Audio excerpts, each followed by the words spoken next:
Hello and welcome to Empowerment Radio.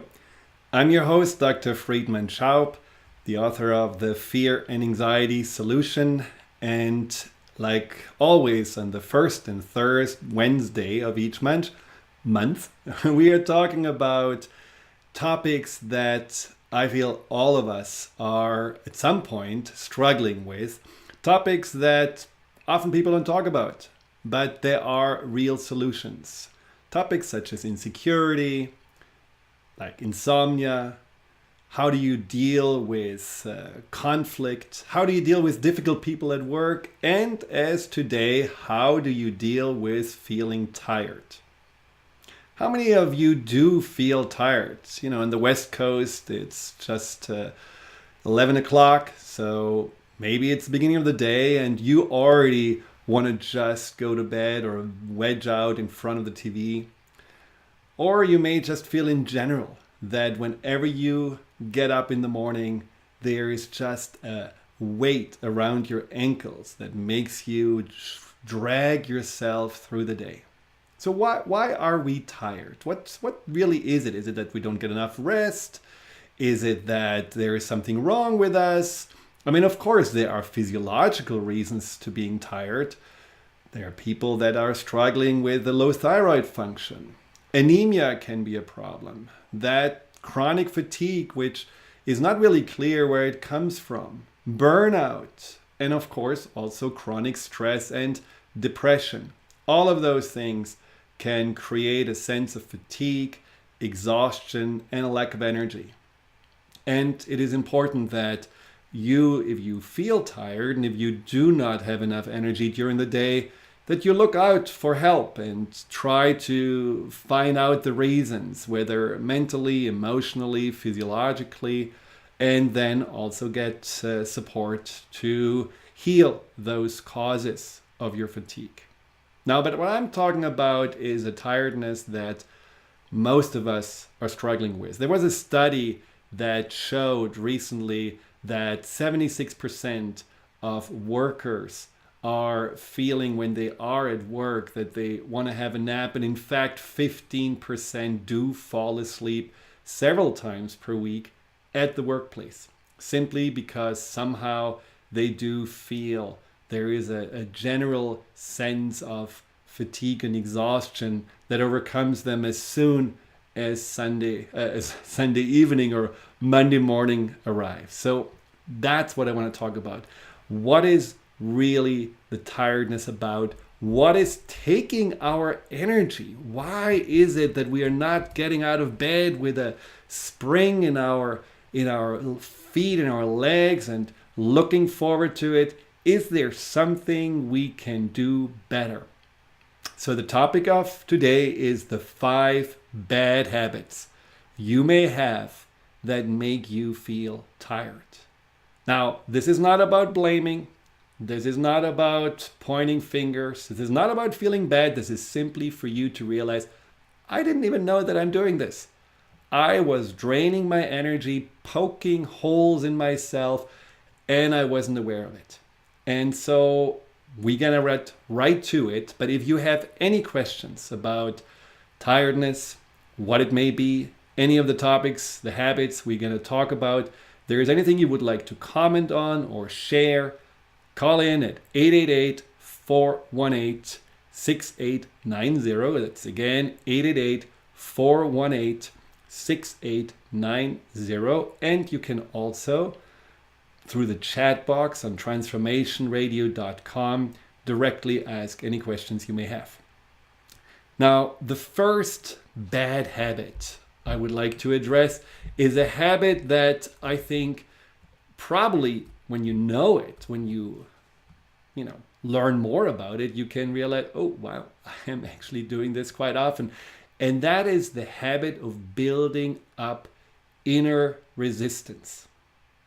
Now, what is resistance? Well, resistance is basically anything that causes friction, anything that makes us feel like we're swimming upstream, anything that makes us struggle with ourselves, with our circumstances, with the people around us.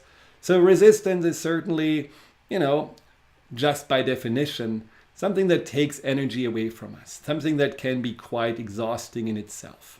Now, think about today. When you got up, did you greet the day with positive thoughts? Were you looking forward to something? Were you feeling like, wow, I'm so excited to meet my colleagues and I'm gonna give my boss a big hug, and when I come home, I can't wait to see my children that probably gonna scream and yell and run around and make a big mess? And how many of those positive thoughts did you have? Maybe not too many. Most of the times we are thinking about things more in critical ways, in judgmental ways. We are building up stories of assumptions, stories of expectations. That's going to not be good. That's going to be rather difficult. We are looking back at past events and failures and shortcomings, and we are basically expecting the same thing to happen over and over again.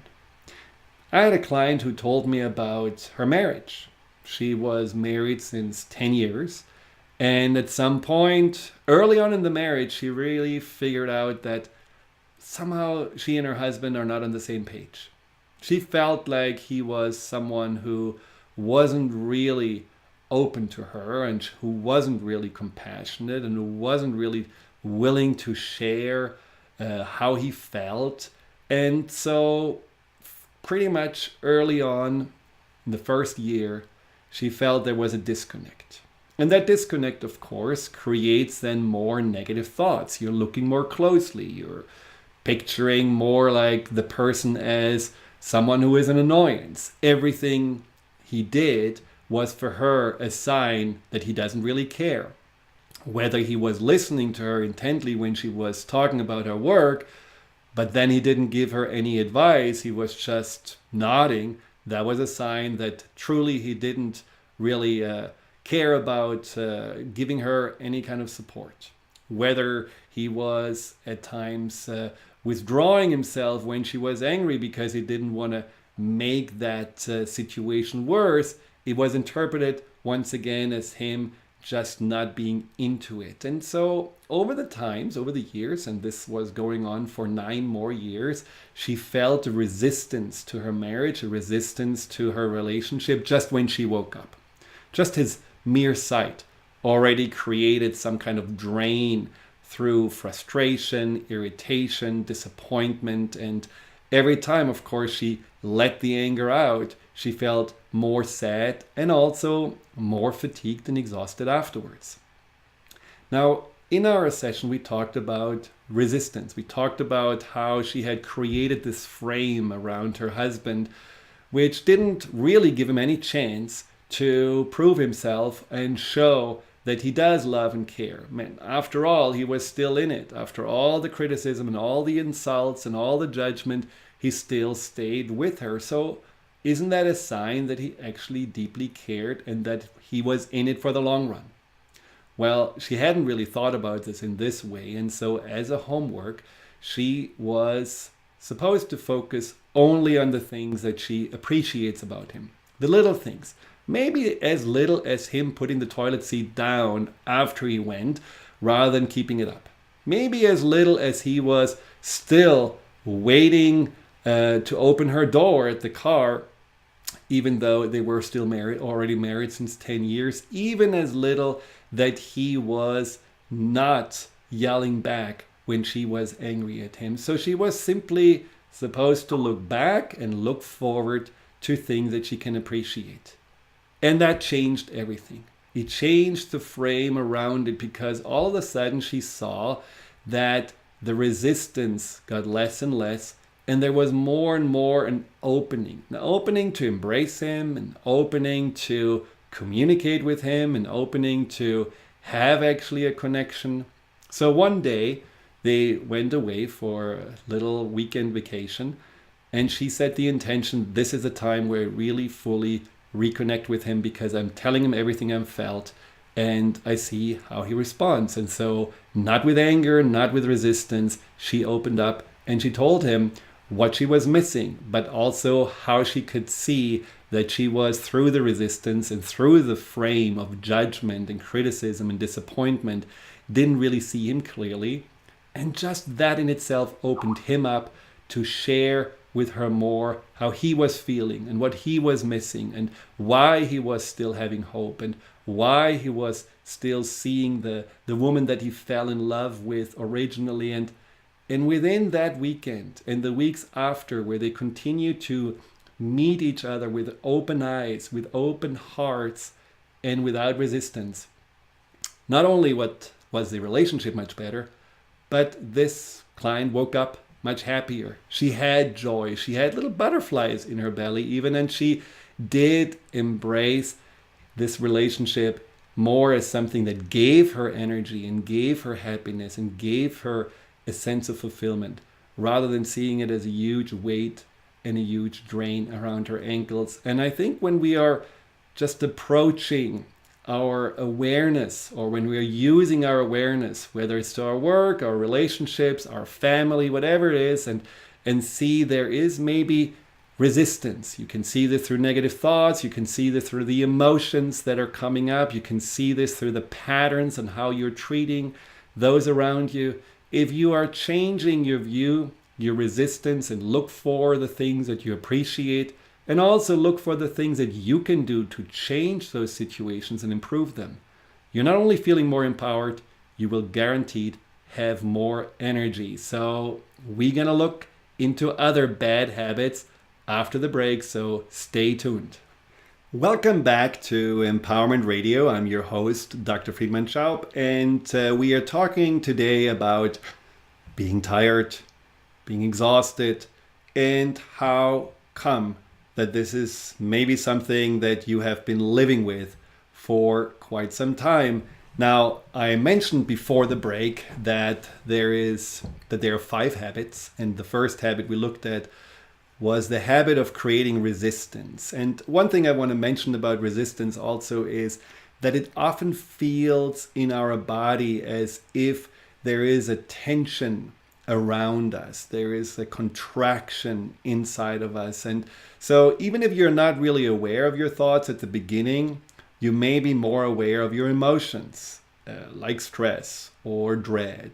And if you're not aware of those emotions, just notice how your body reacts, what your body is doing. And if your body doesn't feel open and relaxed, if your body has this kind of tension every time you go into a certain situation, this is certainly an energy drain, and you have a choice and you have a possibility to change that by shifting out of the resistance more into an empowered stance of appreciating, of accepting, or as I said before, looking for ways to make a change, to make a difference. The second bad habit, which when I heard about this the first time myself, which was about 15 years ago, I really was completely blown away because I never had thought about it. I felt like, wow, there are so many of those and I didn't even realize it. And so, are you ready? It is the habit of the tolerations. Now, what are tolerations? Well, if you look around in your house, on your desk at work, in your car, you may find things that you're simply tolerating. They bug you. You're feeling like somehow life is a little bit harder because of it, but for some reason you don't find the energy to change them. So this can be, for example, a messy desk. So you know that it would take about 10-15 minutes to just organize your desk, but you prefer to just keep it as it is, look around for the paper that you need, try to find the mouse underneath that mountain of stuff that has been piling up there, but you're not making a change. Same thing with, for me, it was a toaster. There was this one toaster we had at that time, and every day when I made breakfast, either it didn't work or it burned the toast. And it drove me nuts in the moment. But for 6 months, until I heard about Tolerations, I didn't do anything about it. The energy that I was expending through frustration and anger, I didn't realize how much it actually is draining you. classic example is the light bulb in the hallway. Every day you stumble through the hallway in the morning, and every day you hit yourself somehow because you don't see anything, but still that light bulb doesn't get changed. It just remains broken. Now, there are these tolerations we have, and why is it that we don't change them? Now, this is where the subconscious comes in, and for anyone who knows about my work, I am focusing in my work, in that coaching and healing work I'm doing, very much on the subconscious mind and how the subconscious mind affects us and how the subconscious mind can help us to have lives free of anxiety with greater sense of ease and confidence. Now, the subconscious mind is mainly responsible for habits, patterns, and beliefs. So whatever we are doing consistently usually has something to do with the subconscious mind. Now, that's the beauty about being aware of a pattern like the tolerations, that you can ask yourself, what does it actually say about me? When I ask myself why I'm not changing the batteries in the remote control, why am I not cleaning up the desk, why I'm still not emptying the boxes that are piling up in the bedroom, and every night I have to climb over them to get to bed, why am I not doing this? And if you get deeper to the answers, you may notice that there are beliefs about yourself that prevent you from doing this. The belief could be that you're first saying, well, I'm too busy. I really don't have time for that. But then you wonder, why is it more important to do something at work or help your buddy to clean a boat? Or why is it more important to just do something for someone else in general than taking care of yourself? Is that maybe a sense of you don't deserve it? You are not really worth it. It's more important to give to others than give to yourself. If you are feeling that your desk is piled up in a mess, is there maybe a belief inside of you that you don't want to throw anything away because you may need it? For years, I have taken notes during my sessions, and sometimes I had great inspirations that I really knew I want to put into my next book, but the sheets were piling up. I didn't have the time to really go through them always. And so at some point, they were messing up my desk. Now, my belief was, well, this was a brilliant insight. And what if I just throw it away and I'm losing that brilliant insight? And I was not believing that this insight is not on the paper, it's actually inside of me. And I can find it again if I need to. Maybe you have a problem with paying your bills and you procrastinate around it, and you see a stack of bills also that's mounting at the doorway or when you come in on the kitchen counter. What does that say about you? What is it, the belief that prevents you from really taking care of this? And what is it what allows that bill stack to drain your energy? Because it creates an energy drain, even though if you don't want to think about it, even though you put your these bills out of sight and you focus on something else, you want to distract yourself, there is a part of you that just knows this is not done. There is an issue. So what is it? Is it that you feel like that you don't want to spend money because you have scarcity consciousness or consciousness of lack? Is it that you feel like that everything that you have spent money on wasn't really worth it? Is it that you're worrying about not having enough in general, and so you want to hoard things and hold on to them rather than giving out freely and creating more room for more? So allow yourself through these tolerations to get a better understanding of what are your belief sets are. What are your core beliefs? Now, core beliefs don't change by just noticing them. Sometimes we have to go deeper. We have to understand, where does the lack of self-worth comes from? Where does that need to please, which then basically often ends up in not pleasing yourself, come from? Where does that feel of not deserving, that feeling of not being good enough come from, that then also can show up in how your environment looks like and what you're tolerating about your environment? All of those things can be addressed on a subconscious level, and this is what I'm specializing in. This is what I'm helping people with. This is that breakthrough and empowerment work I have been doing for a long time. So if you want to know more about it, just go to the fearandanxietysolution.com. It could be also called the stuckness solution. You don't have to only struggle with fear and anxiety in order to really benefit from this work. If you feel there is something holding you back in life, just like these tolerations, let's explore what we can do to overcome the root causes so that you can live more freely and move through life with greater ease without stumbling and without really feeling that you're losing your energy left and right. Now, I just mentioned these tolerations, but one of the tolerations that I think is very common and very deep, and we will talk more about this after the break, is a toleration on how other people treat us. So many people accept and tolerate to be treated by their colleagues, by their family members, maybe even by their spouses or by their kids, without care, without respect, without kindness, without consideration, putting up, shutting up, and just moving on. That is one of those big tolerations which can really suck the life out of us. It's like little piranhas that are eating away on us, because even though we feel, oh, we want to just avoid conflict, oh, we don't want to rock the boat, oh, it doesn't lead to anything, they don't change, so why even try? All excuses. But what it does to us, how much it damages us, how much of the life force we have inside it takes away from us. We are not aware of that. And let's see what we can do about this. What can we do?